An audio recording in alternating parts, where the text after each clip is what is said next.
శ్రీ మహాగణాధిపతయే నమః. ఐం మహాసరస్వత్యే నమః. శ్రీ లలితాంబికాదేవ్యే నమః. స్వస్తి శ్రీ పరాభవనామ సంవత్సర ఉగాది పండుగ పంచాంగ శ్రవణము అంటే మేము చేసేది పఠనం, మీరు వింటూ ఉండేటువంటిది శ్రవణం అని దీని యొక్క విధానం. ఈ ఉగాది పండుగ ఈసారి పరాభవ అనేటువంటి నామధేయంతో వస్తూ ఉన్నది. మనము గత సంవత్సరము విశ్వావసు అనేటువంటిది అయిపోయి పరాభవ అనేటువంటి నామధేయంతో, అంటే పరాభవం ఈ పేరులోనే కొంచెము పరాభవం అనేటువంటిది ఉంది అని అందరూ కూడా ఆలోచన చేస్తూ ఉన్నారు. అది వాస్తవమే. ఎంతో కొంతమందికి ఈ సంవత్సరము కాస్త పరాభవం అనేటువంటిది ఉండవచ్చును. అంత మాత్రాననే మనము పేరు అలా ఉంది కాబట్టి అందరూ పరాభవింపబడతారు అనేటువంటిది ఏమీ కాదు. కనుక ఎవ్వరూ ఆందోళన చెందవలసినటువంటి అవసరము అగత్యము ఏమీ లేదు అనేటువంటిది ముఖ్యముగా తెలియచేయటం. రాక్షసనామ సంవత్సరము అని ఉంటుంది. ప్రభవ విభవ వీటిల్లో అందరూ రాక్షసులం అయిపోతామా? కాదు కదా. అందువల్ల ఆనందనామ సంవత్సరం అంటే అందరూ సంతోషంగానే ఉంటారు, ఇంకా బాధలు ఉండవు అని కాదు. కాబట్టి ఈ సంవత్సరము పరాభవ నామ సంవత్సరము. ఏదో పేరు అలా ఉంటుంది కానీ ఎవ్వరూ ఎక్కడ ఆందోళన చెందాల్సినటువంటి అవసరము ఏమీ లేదు అనేటువంటిది ఒకటైతే, ఇక ఈ సంవత్సరము రాజు గురువు అయినాడు. గురుగ్రహం అంటే గురు భగవానుడు రాజు అయినాడు. కుజుడు మంత్రి, చంద్రుడు సైన్యాధిపతి, గురుడు సస్యాధిపతి, బుధుడు ధాన్యాధిపతి, చంద్రుడు అర్ఘ్యాధిపతి మేఘాధిపతి, రవి రసాధిపతి, శుక్రుడు నీరసాధిపతి అయినాడు. ఇక్కడ విశేషము అనేటువంటిది ఒకటి చెప్పుకోవాలి. ఎందుకంటే గురువు రాజవడం అనేటువంటి దాని వలన ఏమిటి అంటే, గురుగ్రహము గనక ఎవరి జాతకాల్లో అయితే అద్భుతముగా ఉంటుందో, యోగవంతముగా ఉంటుందో, అద్భుతముగా వాళ్ళ యొక్క జాతకము మహాద్భుతముగా ఉండబోతుంది అని ఒకటి మనం అర్థం చేసుకోవాలి. ఇంకొకటి కుజుడు మంత్రి.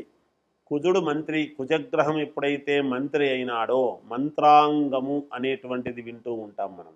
అంటే భూముల యందు కానీ, ధనము యందు కానీ, కుటుంబము యందు కానీ, వివాహ కళ్యాణాలు ఇవన్నీ వీటి శుభకార్యాల యందు కానీ, అలాగే కోర్టు వ్యవహారాల యందు కానీ, రక్షక భటులు పోలీసు వ్యవస్థ యందు కానీ చాలా తెలివిగా ఆలోచనలు చేసేటువంటి విధానము ఉంటుంది.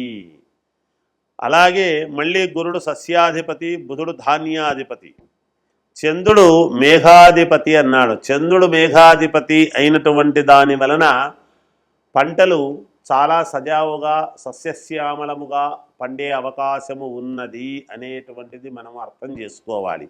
ఎందుకు? మనఃకారకుడైనటువంటి చంద్రుడు మేఘాధిపతి, అర్ఘ్యాధిపతి అయినటువంటి దాని వలన రైతులందరూ కూడా మానసిక సంతోషముతో ఉండటానికి మేలు జరుగుతుంది అనేది అర్థము చేసుకోవాలి. ఇక నవనాయకులలో 7 ఆధిపత్యము శుభగ్రహాలు ఉన్నాయి, 2 పాపగ్రహాలు మాత్రమే ఉన్నాయి. ఇక్కడే తెలుస్తూ ఉన్నది ఈ సంవత్సరము అద్భుతమైనటువంటి యోగము ఎలా ఉండబోతుంది అనేటువంటిది. 9 గ్రహాలలో నవనాయకులలో 7 ఆధిపత్యము శుభగ్రహాలు ఉన్నాయి. ఇంకా అర్థం చేసుకోండి, మీకే తెలుస్తుంది. దీనివలన కేంద్ర రాష్ట్ర ప్రభుత్వాల యొక్క సత్సంబంధాలు అత్యద్భుతముగా ఉండబోతూ ఉన్నాయి, ఇంకా చాలా మెరుగుపడతాయి అనేటువంటిది అర్థమవుతూ ఉన్నది. గోష్ఠాప్రాపకుడు, గోష్ఠా బహిష్కర్త ఈసారి గోపాలకృష్ణుడు. అంటే పశువులు, పాడి పంట అనేటువంటివి సమృద్ధిగా ఉంటాయి, పాలకు మంచి గిరాకీ వస్తుంది అనేటువంటిది తెలుస్తూ ఉన్నది. అలాగే గడ్డికి కూడా ధరలు పెరుగుతాయి అనేది అర్థమవుతూ ఉన్నది. రైతులకు ఈ సంవత్సరము చాలా అంటే చాలా బాగుండబోతున్నది అనేటువంటిది సుస్పష్టమవుతూ ఉన్నది. పంటలు 7 శుభగ్రహాలు అయినటువంటి దాని వలన దేశానికి వెన్నెముక అయినటువంటి అందరికీ ఆహారాన్ని కుల మత జాతి భేదాలు ఏమీ లేకుండా, ఎటువంటి భేదాభిప్రాయం లేకుండా అందరికీ ఆహారాన్ని పండించేటువంటి రైతులకు చాలా యోగవంతముగా ఉండబోతూ ఉన్నది. పంటలు బాగా పండుతాయి అనేది అర్థం చేసుకోవాలి. అంతేకాకుండా ఈసారి ఈ ఒక్క ధాన్యానికి మాత్రమే విలువ ఉంటుంది అని అనటానికి లేదు, అవకాశము లేదు. సర్వధాన్యాలు పండే అవకాశము ఉన్నది. అన్ని రకాల ధాన్యాలు కూడా యోగవంతముగా పండుతాయి, మేలు జరుగుతుంది అనేటువంటిదే ఉన్నది. ఇక 12 జూలై 2026 నుండి 12 ఆగస్టు 2026 వరకు గురుమౌఢ్యమి, 15-10-2026 నుండి 25-10-2026 వరకు శుక్రమౌఢ్యమి అనేటువంటివి ఉన్నాయి. అలాగే 2 జూన్ 2026 నుండి ఉదయం 11:58 గురువు కర్కాటక రాశిలో ప్రవేశించుట వలన ఇది 14/6/2026 వరకు యమునా నది పుష్కరాలు అంటున్నాం. యమునా నది అంటే ఎంతో మహోన్నతమైనటువంటిది అనేది అర్థం చేసుకోవాలి. ఎందుకు? రాధాదేవి కృష్ణుడి కోసము యమునా నదీ తీరములో ఎదురు చూస్తూ ఉన్నది అనేటువంటిది. అటువంటి యమునా నదిలో గనక మనము ఎప్పుడైతే మనము ఈ పుష్కర సమయములో స్నానము చేసినామో భార్యాభర్తల గొడవలు కానీ, ప్రేమికుల యొక్క ఇద్దరి మధ్య ఉండేటువంటి ఆ అరమరికలు కానీ, అలాగే తల్లి కొడుకు, తండ్రి కొడుకు, అలాగే భార్యాభర్తల యొక్క ఇది అలా అందరికీ కూడా ప్రేమలు పెరుగుతాయి. రాధాదేవి యొక్క ప్రేమ కృష్ణుడి మీద ఎలా ఉంటుంది? అది స్వచ్ఛమైనటువంటి ప్రేమ. రాధాకృష్ణుల యొక్క ప్రేమ అత్యద్భుతమైనటువంటి ప్రేమ.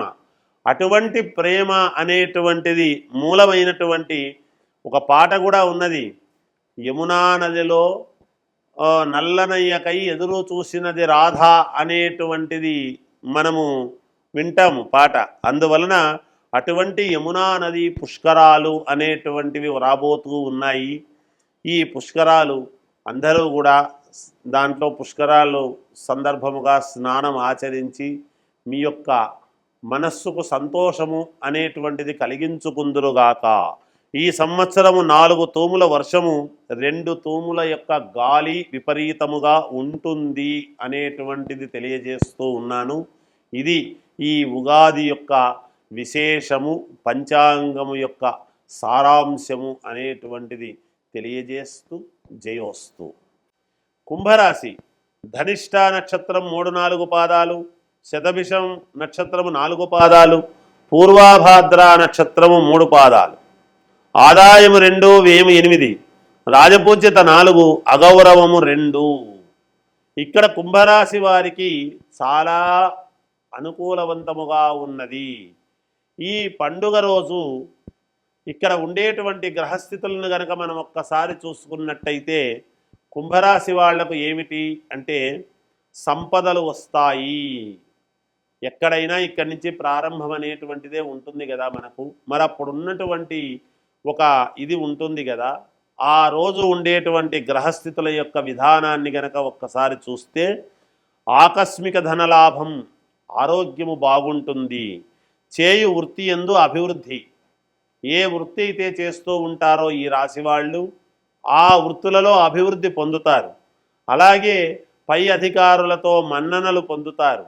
ఆ వృత్తి నలుగురి నోటా పడి చాలా మంచి పని చేసినాడు అనేటువంటి కీర్తి అనేటువంటిది వస్తుంది గాక.